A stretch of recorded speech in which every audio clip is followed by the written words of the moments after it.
My name is Eleanor Shaw. I am 37 years old. I restore old paintings for a living, and I found out I was never really one of my family on the morning we buried my father. It wasn't a fight. Nobody threw anything. My brother Marcus simply leaned toward me at the will reading, quietly enough that only the front row could hear, and said, "Let's be honest, Elle. You were never really one of us. Dad felt sorry for you. That's all this ever was." The room didn't gasp. My mother looked at her hands. My aunt studied the carpet. My sister-in-law reached over and squeezed Marcus's arm the way you comfort a man who has just said something brave. I did not answer him. I have learned that the person who reacts is the person the room decides to manage, and I was done being managed. So I sat still, and I folded my hands, and I waited. Then the lawyer, a careful man named Gerald Okafor, who had known my father for 30 years, set down the standard folder he'd been reading from, took out a second, thinner envelope I had not seen, and said, "Before we continue, I'm going to ask everyone except Eleanor to step into the hall." Marcus laughed. He thought it was a mistake. He was still half smiling when he asked why. And Mr. Okafor looked at him over his glasses and said, "Because the rest of this document concerns Eleanor, and your father was very specific that she hear it first. Before I tell you what was in that envelope, and why my father arranged for me to be the only one in the room, tell me what time it is where you are right now, and what the weather's like. I want to know how far this story travels. I should explain who I was in that family, because it matters for everything that came after. I was the adopted one.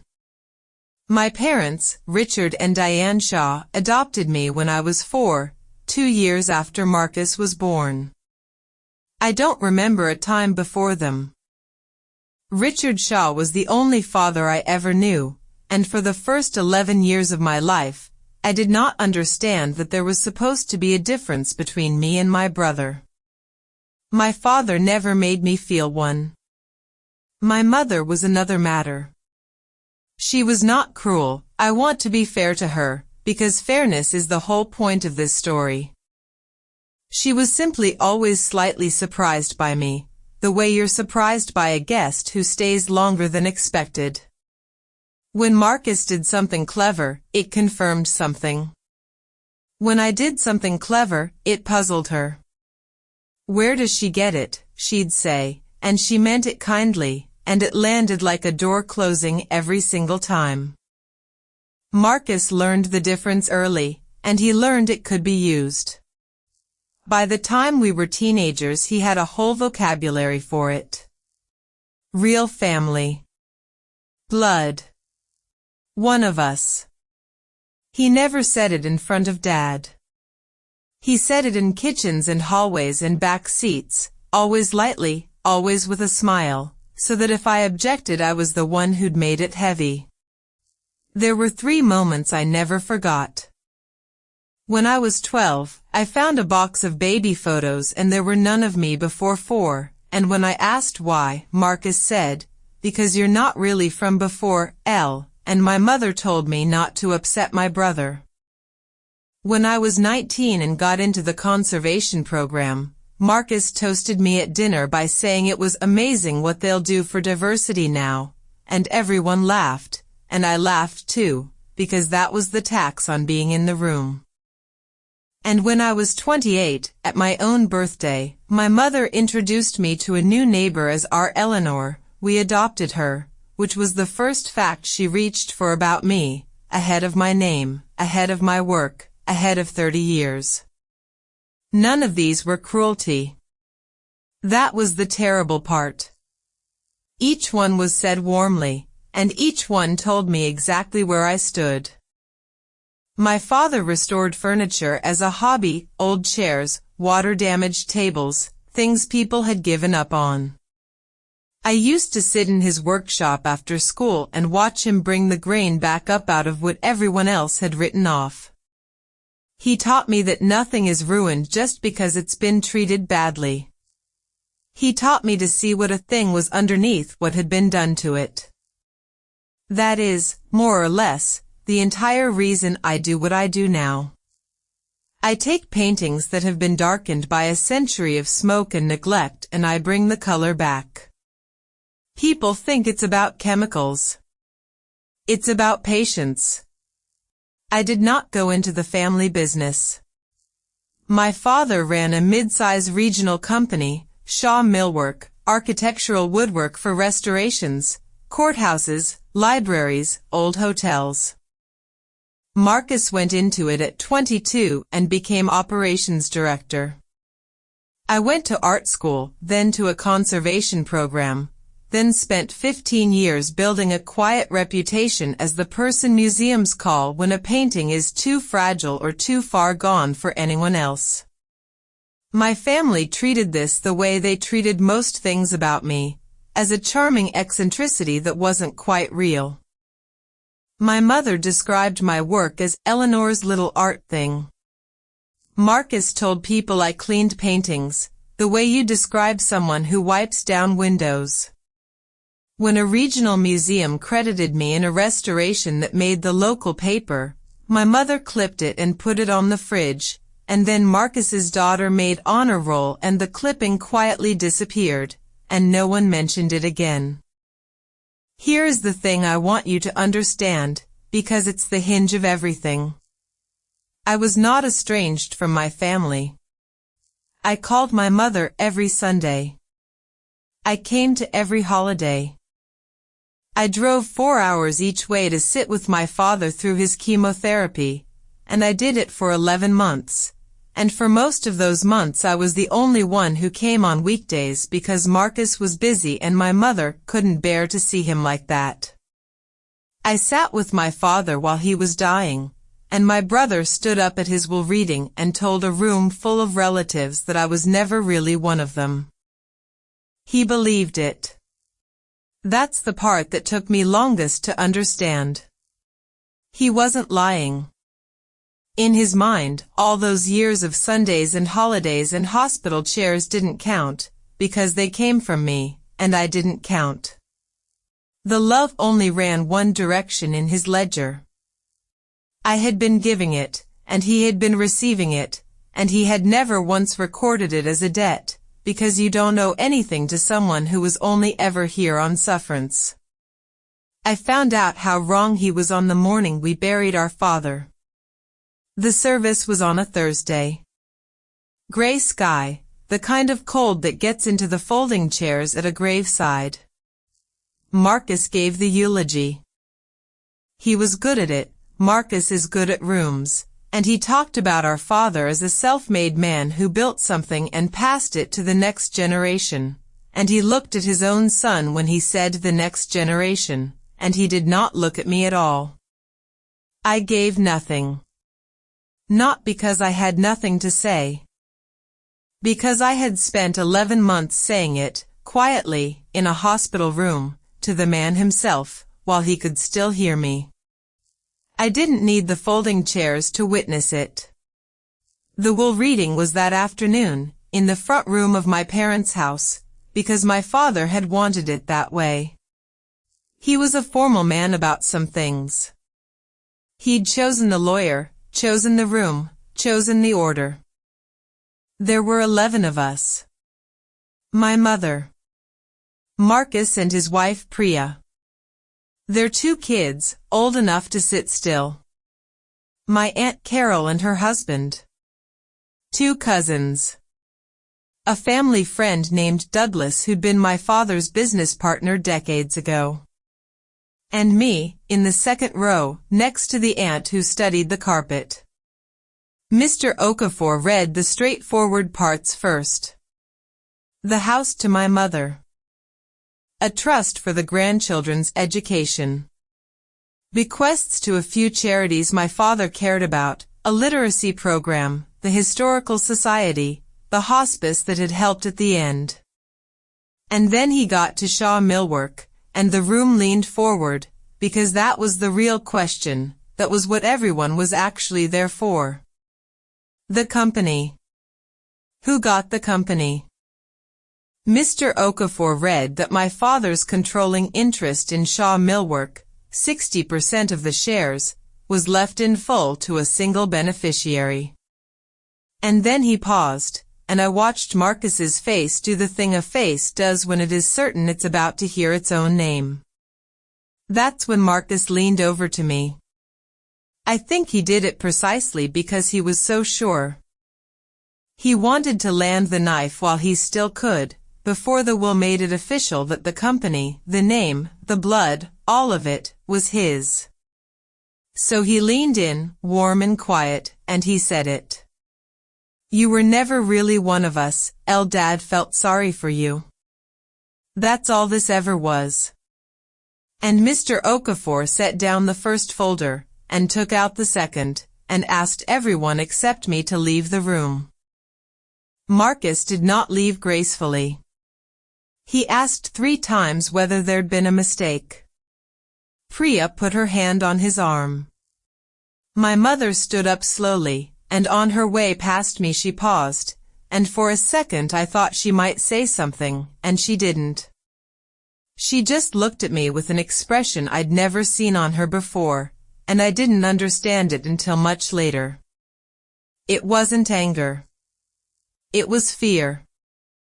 When the room was empty except for me and the lawyer, Mr. Okafor sat down across from me and folded his hands and said, Your father asked me to tell you some of this myself, in my own words, before you read it. Is that all right? I said it was. He told me that 8 years earlier, long before the cancer, back when everyone thought there was all the time in the world, my father had come to his office and made 2 changes to his estate that he told no one about. Not my mother. Not Marcus. Not me. The first change was the shares. My father had left his controlling interest in Shaw Millwork to me. Not split. Not shared. To me, in full, 60%, which meant control of the entire company. I told Mr. Okafor there had to be a mistake. I said I knew nothing about running a company, that Marcus had given 15 years to that business, that this would destroy him. And Mr. Okafor said, Your father anticipated that you'd say exactly that. He wrote you a letter. He asked me to let you read it before you decide anything. He handed me the thinner envelope. My name was on the front in my father's handwriting, the careful, slightly shaky hand I knew from birthday cards and the labels on his workshop drawers. Inside was a letter, 4 pages, and I'm not going to read you all of it, because some of it belongs only to me. But I'll tell you the part that matters. My father wrote that he had known, for a long time, exactly how the family treated me. He wrote that he had watched it happen at 100 dinners and said nothing, because he kept believing it would correct itself, that Marcus would grow out of it, that my mother would come around. He wrote that he was ashamed he had waited so long, and that he understood if his shame was not my problem to absorb. Then he wrote this, and I have it memorized. I am not leaving you the company because you are the most sentimental choice. I am leaving it to you because you are the only person in this family who knows how to take something that has been damaged and neglected, and find out what it really is underneath, and bring it back without pretending the damage never happened. That is the whole job. Marcus wants to own it. You know how to save it. The second change was the harder one, and it's the reason my father wanted me to hear it alone, and it is the reason this stopped being a story about a will and became a story about a lie. The company was in trouble. Not visibly. From the outside, Shaw Millwork looked like exactly what Marcus's eulogy had described, a solid, respected, self-made business. But my father had spent his last years quietly discovering that it was hollow, and he had spent them trying to understand how, and Mr. Okafor now handed me the file that contained the answer. For 6 years, Marcus had been running the operations. And for at least 4 of them, the company had been slowly bleeding money into a set of vendor contracts that did not make sense: a lumber supplier, a logistics firm, a consulting arrangement, each one billing steadily, each one approved by Marcus, each one connected, when you followed the ownership far enough, to Marcus himself. My father had found it the way I find things in a painting, not all at once, but by noticing that one area didn't match the rest, and refusing to look away from it. He'd hired a forensic accountant quietly, a year before he died, and paid for it out of his own pocket so it wouldn't run through the company books where Marcus would see it. The accountant's conclusion was in the file. Over 4 years, Marcus had moved a little over $2 million out of Shaw Millwork through vendors he secretly controlled. He'd done it slowly, carefully, in amounts small enough that no single one raised an alarm. He had, in other words, budgeted the company the way my sister. No. That's a different story. He had treated his own father's company like a private account he was quietly draining. My father had known for the last year of his life that his son was stealing from him. And he had said nothing. Not to Marcus. Not to my mother. Not to the police. He had done one thing only: he had rewritten his will so that the company, and everything wrong with it, would land in the hands of the one person he trusted to deal with it honestly. Me. Mr. Okafor said my father's exact instruction was that I be told alone, first, before anyone else knew the shares were mine, so that I would have time to understand what I was inheriting before Marcus understood he'd lost it.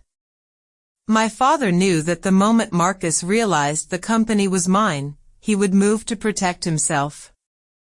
Records would go missing. Vendors would be dissolved. The trail would be cleaned. My father had bought me a head start.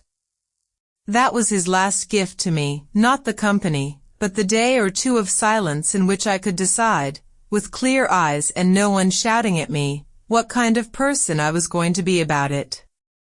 I sat in that front room for a long time after Mr. Okafor finished. Through the window I could see them in the yard, Marcus pacing, my mother with her arms wrapped around herself, Priya on the phone. Waiting to be let back in. Waiting to find out what the strange delay had been about. And Mr. Okafor asked me the question that reorganized my whole life. He didn't advise me. He'd known my father too long to push. He just said, "You don't have to decide today what you do about your brother. But you do have to decide one thing before I call them back in. Do you want them to know the shares are yours, or do you want more time?" What would I do, I asked myself, if guilt weren't the one making the decision? Because that was the trap, and my father had seen it coming from 8 years away. My whole life, the way this family controlled me was through guilt. I was the one who should understand. Who shouldn't make things heavy. Who owed them gentleness because they'd been generous enough to keep me. If I walked out into that yard and told Marcus the company was mine, guilt would have me handing it back to him within the week, framed as maturity, as not wanting to tear the family apart, as being the bigger person. I told Mr. Okafor I wanted more time. And I asked him one question of my own. I asked whether, as the controlling shareholder, I had the right to bring in my own auditor. He almost smiled. He said my father had thought I might ask that, too. Here is what I did over the next 6 weeks, and here is what I did not do. I did not confront Marcus. I did not call the family and announce what I'd found.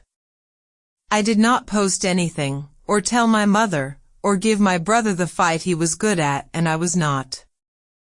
What I did was exercise the rights that were now, legally and quietly, mine. I was the controlling shareholder of Shaw Millwork. I did not need Marcus's permission for anything. So I retained the same forensic accountant my father had used, a woman named Ruth Delgado, who already knew the file better than anyone alive, and I authorized her to complete the audit my father hadn't lived to finish. I brought in a corporate attorney. And I let Marcus keep running the company, day to day, exactly as before, for 6 more weeks. That last part was deliberate, and I want to be honest about it, because it's the part that felt cold even to me. Every day I stayed quiet, Marcus kept behaving like a man who owned the place. He kept approving the vendor invoices. He signed 3 of them in those 6 weeks, in the same confident hand my father used to sign birthday cards, and each signature went into Ruth's file the day after he made it.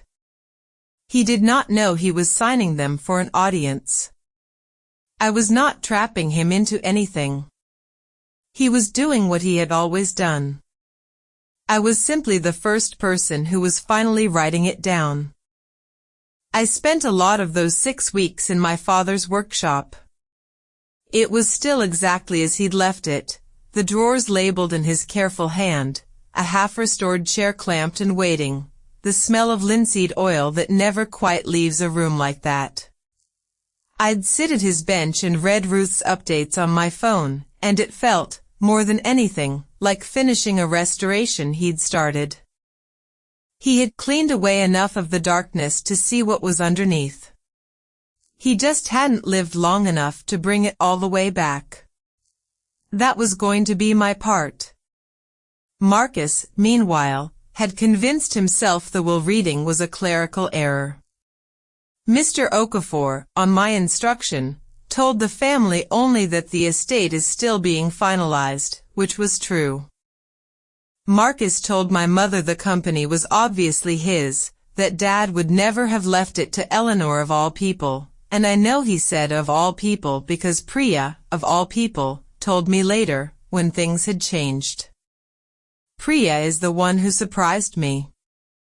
Somewhere in those 6 weeks, watching her husband pace and rage about a company he assumed was his, she started doing her own quiet arithmetic about the new car, the second property, the money that never quite matched the salary she knew he drew. She didn't come to me out of loyalty. She came because she'd started to be afraid of what she'd married into without knowing it, and she wanted to understand it before it landed on her children. I told her only what she needed. But I remembered that she came, because almost no one in that family ever did. During those 6 weeks my mother called me twice. The first time, she asked, carefully, whether I knew anything about what was taking so long. I said the lawyer was handling it.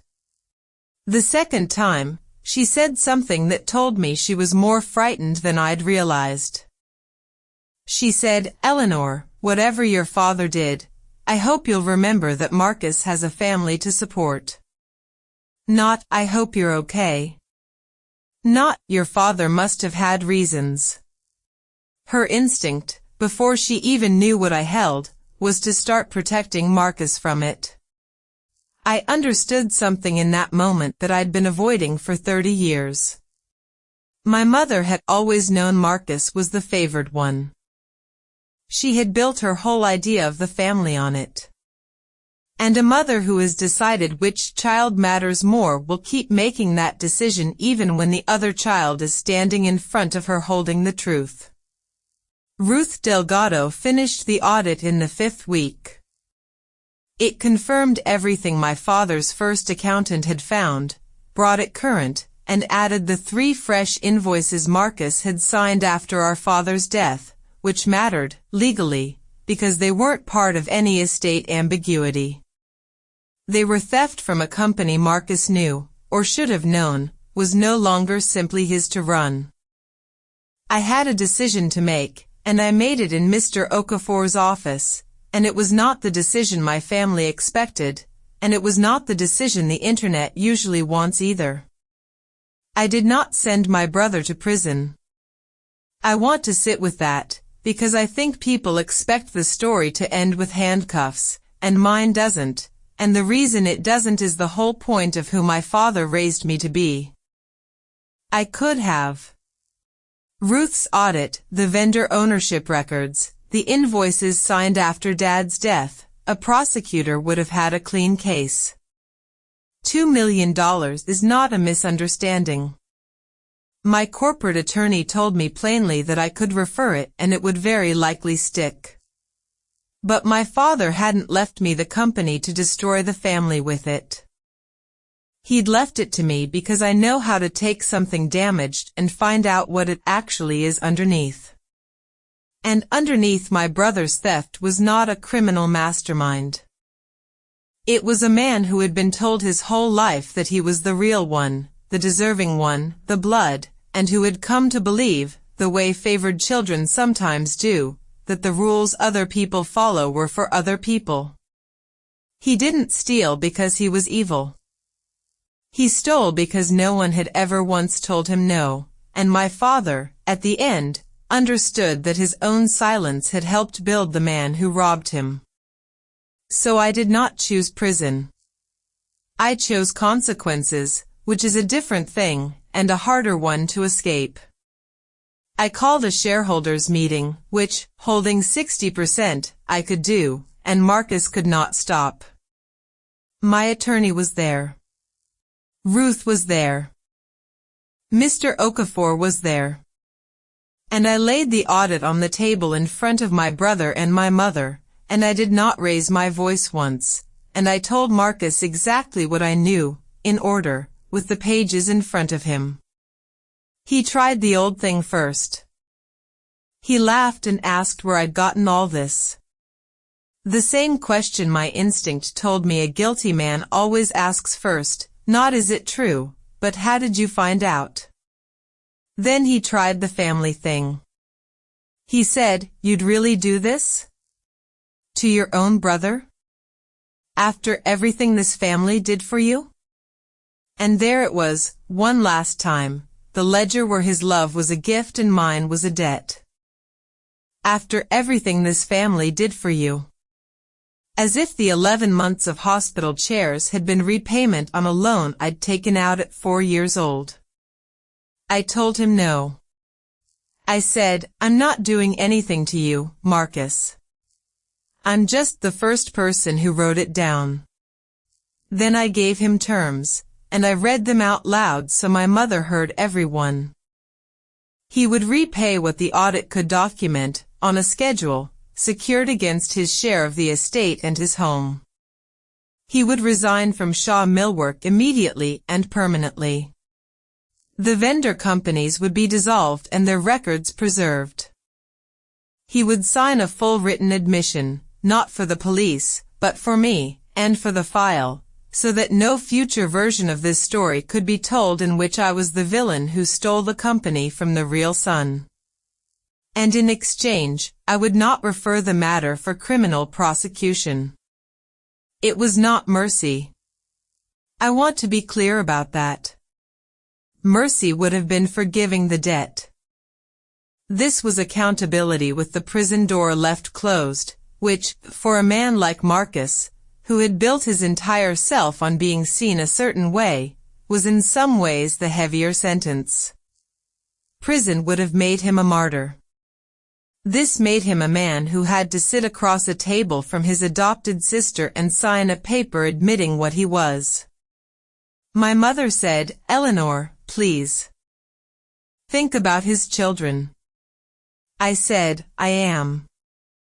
I'm thinking they should grow up knowing the truth about money, instead of learning what he learned.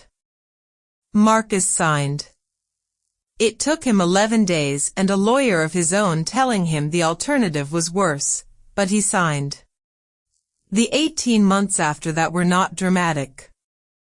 That's the part these stories never show you. Shaw Millwork did not collapse. I didn't let it. I kept every employee, because none of them had done anything wrong. They'd just worked for a company being quietly drained by the man at the top. I brought in a real operations director, someone with no last name in the building. I kept my own work, my paintings, because the company did not need me in a workshop. It needed me to own it honestly and hire people who were better at running it than I would ever be. My father had understood that too. He hadn't left it to me because I'd be a great CEO. He'd left it to me because I would not steal from it, and I would not lie about it, and I would hire people who could do what I couldn't. Marcus left the business and, eventually, the town. He took a job managing a supply company 2 states away, someone else's company, someone else's books, someone else's risk. He is good at operations when there is someone above him watching the numbers, which there had never been at Shaw Millwork, because the someone above him had been his father, and his father had loved him too much to look. He pays back the debt in monthly installments. He is a long way from finished. He will be paying it for years. My mother did not speak to me for 4 months. She told relatives I had taken the company from Marcus, and some of them believed her, because it was the version that fit the family they'd always known, the real son robbed by the outsider. The audit was sealed as part of the settlement, so I couldn't have shown them the truth even if I'd wanted to, and I found that I didn't want to. I was tired of assembling evidence that I belonged. I had stopped needing the yard full of relatives to render a verdict on me. Then, in the 5th month, my mother came to my studio. She had never once been there. She stood in the doorway looking at the paintings on my easels, a darkened 17th century portrait I was bringing back inch by inch, and she was quiet for a long time. Then she said, "I want to say something and I don't want you to make it easy for me." She said, "I knew." Not about the money, I didn't know about the money. But I knew how we treated you. I knew every time Marcus said one of us, and I let it stand. I knew your father saw it, and I told myself he was being sentimental. He wasn't. He was the only one of us who was paying attention.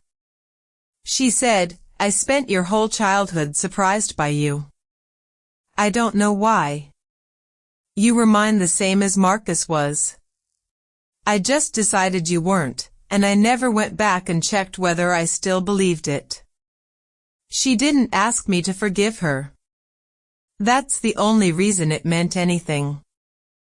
It was the first thing anyone in my family had ever said to me that didn't have an instruction folded inside it.